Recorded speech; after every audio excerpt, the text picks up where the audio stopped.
आप सभी का प्रिंसी की पाठशाला में। तो आज हम जीन पियाजे की थ्योरी, जो जीन पियाजे का कॉग्निटिव डेवलपमेंट का सिद्धांत था, उसको आज हम कंप्लीट करेंगे एक ही वीडियो में। ठीक है, बढ़ते हैं आगे। थ्योरी भी मिलेगी आपको, क्वेश्चन भी मिलेंगे। आगे बढ़ते हैं।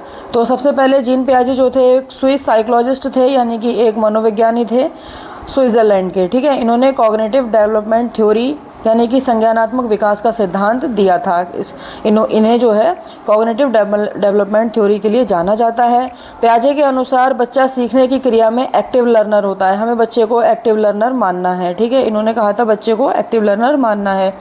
बच्चा वातावरण के साथ इंटरेक्शन करके ज्ञान बनाता है। बच्चा जो है वातावरण के साथ इंटरेक्शन करता है, ये इन्होंने कहा था। ठीक है, अब इनका मुख्य विचार क्या था इनकी थ्योरी का?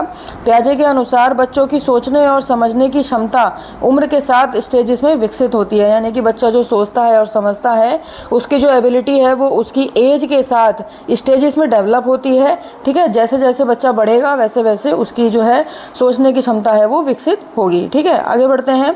पियाजे की 4 स्टेजेस हैं जो कि बहुत महत्वपूर्ण रहने वाली हैं। पियाजे की थ्योरी में 4 स्टेजेस इन्होंने दी हैं। कितनी स्टेजेस दी हैं इन्होंने? 4 स्टेजेस दी हैं। कौन कौन सी स्टेजेस हैं देखेंगे एक बार। सबसे पहली है सेंसरी मोटर, 0 से 2 साल। दूसरी प्री ऑपरेशनल स्टेज, 2 से लेकर के 7 साल। फिर है कॉन्क्रीट ऑपरेशनल, 7 से लेकर के 11 साल तक। फिर है नेक्स्ट है फॉर्मल ऑपरेशनल स्टेज, जिसको 11 वर्ष से प्लस कहते हैं, यानी कि 11 वर्ष से आगे फॉर्मल ऑपरेशनल स्टेज इन्होंने बताई हैं। 4 स्टेजेस बताई हैं। आगे इन सब के बारे में डिटेल में पढ़ेंगे। ठीक है, तो सबसे पहला है हमारा सेंसरी मोटर स्टेज, यानी कि संवेदी गतिज अवस्था, जिसको कि एज जो है इसकी 0 से लेकर के 2 साल है। 0 से 2 साल तक के बच्चे को जो है सेंसरी मोटर स्टेज कहते हैं। इसकी मुख्य विशेषताएं क्या हैं? बच्चा जो है इंद्रियां और गतिविधियों से सीखता है, यानी कि बच्चा जो है अपनी इंद्रियों के माध्यम से और गतिविधि एक्टिविटीज़ करके सीखता है। देखने, छूने, सुनने से ज्ञान प्राप्त करता है। बच्चा देखता है, छू करके, सुन करके ज्ञान प्राप्त करता है। ऑब्जेक्ट परमानेंस विकसित होता है, यानी कि वस्तु स्थायित्व जो है इसमें डेवलप होता रहता है। ठीक है, वस्तु स्थायित्व। ऑब्जेक्ट परमानेंस क्या है? वस्तु सामने ना हो तब भी उसका अस्तित्व है, वस्तु स्थायित्व। यह समझ बच्चे के अंदर आ जाती है।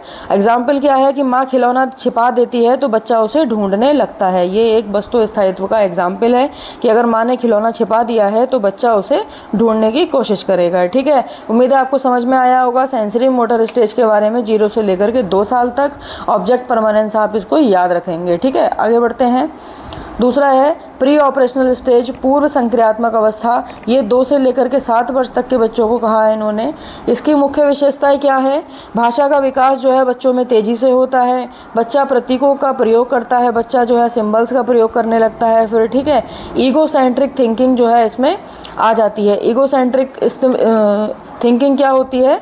बच्चा सोचता है कि सभी लोग वही सोचते हैं जो वह सोचता है। बच्चे के अंदर जो है ना अहम केंद्र की भावना आ जाती है। बच्चा ये सोचेगा कि लोग भी वही देखेंगे, सोचेंगे जो बच्चे ने सोचा है।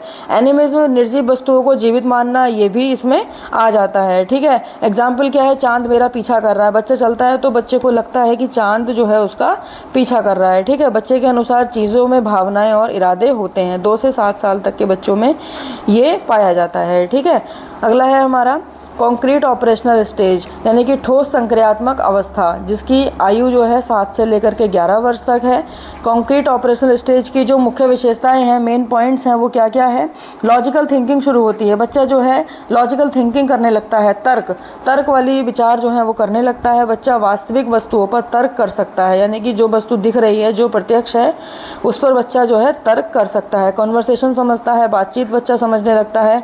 कॉन्वर्सेशन क्या होती है? कंजर्वेशन भी होता है। कंजर्वेशन क्या होता है? आकार बदलने से मात्रा नहीं बदलती। बच्चा ये समझने लगता है अब कंजर्वेशन के उसमें कि अगर 2 ग्लास में पानी है और साइज़ बदल गया है तो पानी उतना ही रहेगा। ठीक है, एग्जाम्पल क्या है? एक ही पानी को अलग गिलास में डालने पर मात्रा समान समझना। ठीक है, तो कॉन्क्रीट ऑपरेशनल स्टेज तीसरी अवस्था है, जो कि 7 से लेकर के 11 वर्ष तक होती है, जिसमें बच्चा जो है कंजर्वेशन को समझता है, वास्तविक वस्तुओं पर तर्क कर सकता है और लॉजिकल थिंकिंग भी कर सकता है। ठीक है, आगे बढ़ते हैं। लास्ट है हमारी 4th फॉर्मल ऑपरेशनल स्टेज, यानी कि औपचारिक संक्रियात्मक अवस्था।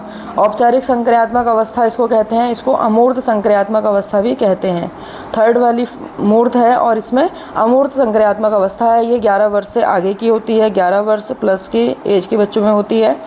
इसकी मुख्य विशेषताएं क्या है? एब्स्ट्रैक्ट थिंकिंग विकसित होती है, यानी कि जो चीज़ सामने नहीं है उसके बारे में भी बच्चा सोच सकता है। दूसरा है हाइपोथेटिकल रीजनिंग कर सकता है, हाइपोथेटिकल रीजनिंग भी बच्चा करने लगता है। प्रॉब्लम सॉल्विंग क्षमता बढ़ती है, यानी कि समस्या समाधान की क्षमता भी बच्चे के अंदर बढ़ती है। एग्जाम्पल क्या है? भविष्य, राजनीति, नैतिकता जैसे विषयों पर सोच सकता है बच्चा। जो है अमूर्त चिंतन करने लगता है तो वो राजनीति, इन चीज़ों पर जो है सोच सकता है, कल्पना करने लगता है। इसको भी हम कल्पना भी कह सकते हैं कि बच्चा जो है इमेजिनेशन करने लगता है। तो ये 4 स्टेजेस उम्मीद है आपको समझ में आई होंगी। आगे एक बार ट्रिक से याद करने की देखेंगे हम कि इसको हम कैसे याद कर सकते हैं, ठीक है। अब इम्पोर्टेंट कॉन्सेप्ट कौन कौन से दिए हैं इन्होंने? पियाजे के इम्पोर्टेंट कॉन्सेप्ट क्या है? सबसे पहला है स्कीमा। हम क्वेश्चन कैसे पहचान सकते हैं एग्जाम में? सबसे पहला है स्कीमा, ज्ञान का मानसिक ढांचा। स्कीमा का मतलब क्या है? ज्ञान का मानसिक ढांचा। कुत्ते को पहचानने का मानसिक चित्र। कुत्ते को पहचानने के लिए बच्चे ने मानसिक चित्र बनाया, ठीक है। तो ये हो गया स्कीमा। दूसरा है एसिमिलेशन करना, आत्मसात करना, नई जानकारी को पुराने स्कीमा में जोड़ना, यानी कि नई जानकारी को पुरानी वाले ज्ञान में जोड़ना। अब एग्जाम्पल क्या है? हर 4 पैर वाले जानवर को कुत्ता कहना, ठीक है। ये आत्मसातीकरण है। पियाजे के कॉन्सेप्ट हैं स्कीमा, एसिमिलेशन, ये शब्द आपको याद रखने ही पड़ेंगे, है ना। अगला है एकोमोडेशन। एकोमोडेशन क्या होता है? अनुकूलन। अनुकूलन का मतलब क्या होता है? नई जानकारी के अनुसार स्कीमा बदलना, कि अगर नई जानकारी आ रही है तो उसका स्कीमा जो है वो बदल जाएगा। अब एग्जाम्पल देखते हैं। समझना कि गाय कुत्ता नहीं है। पहले समझ रहा था कि सभी 4 पैर वाले जो हैं जानवर वो कुत्ते हैं, लेकिन अब समझ रहा है एकोमोडेशन में कि गाय जो है वो कुत्ता नहीं है। फिर लास्ट है हमारा इक्विलिब्रेशन, यानी कि संतुलन। एसिमिलेशन और एकोमोडेशन के बीच में संतुलन करता है बच्चा, ठीक है। तो ये 4 जो हैं पियाजे के इंपॉर्टेंट कॉन्सेप्ट हो गए हैं, ठीक है। आगे देखते हैं। अब है पियाजे के अनुसार लर्निंग। पियाजे के अनुसार लर्निंग कैसे करता है बच्चा? तो पियाजे के अनुसार बच्चा जो है वो एक्टिव लर्नर है, ठीक है। लर्निंग अनुभव से होती है।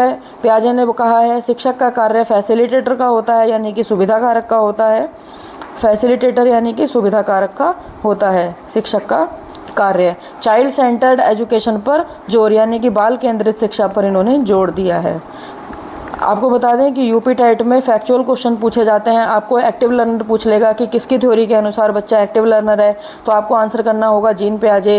दूसरा पूछ लेगा कि शिक्षक का कार्य फैसिलिटेटर किसकी थ्योरी में है, तो फैसिलिटेटर जो शिक्षक का कार्य है वो पियाजे की थ्योरी में है। चाइल्ड सेंटर्ड एजुकेशन पर किसने जोड़ दिया है, तो पियाजे ने जोड़ दिया है। तो ये चीज़ें आपको याद रखनी पड़ेगी, ठीक है। पियाजे की थ्योरी की विशेषताएँ क्या है? चाइल्ड सेंटर्ड अप्रोच है, यानी कि बाल केंद्रित शिक्षा के बारे में इन्होंने जोड़ दिया है। लर्निंग बाय डूइंग, करके सीखना भी इन्हीं की अप्रोच है, इन्हीं की विशेषता है, इन्हीं की थ्योरी की विशेषता है, करके सीखना। मानसिक विकास पर जोड़ दिया है, लॉजिकल थिंकिंग का विकास किया है इन्होंने, ठीक है। इनकी थ्योरी की विशेषताएं हैं।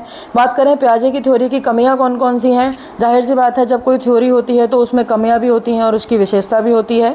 तो पियाजे की थ्योरी की कमियां क्या हैं? सामाजिक प्रभाव को कम महत्व दिया है, सभी बच्चों का विकास जो है समान नहीं होता है, कई क्षमताएँ पियाजे ने देर से बताई हैं, ठीक है। ये इनकी थ्योरी की जो है कमियाँ हैं। आगे बढ़ते हैं। वन लाइनर क्वेश्चन देखते हैं जो कि एग्जाम के लिए इंपॉर्टेंट रहने वाले हैं। पियाजे किस देश के थे? स्विट्जरलैंड के थे, सबसे पहले बताया था।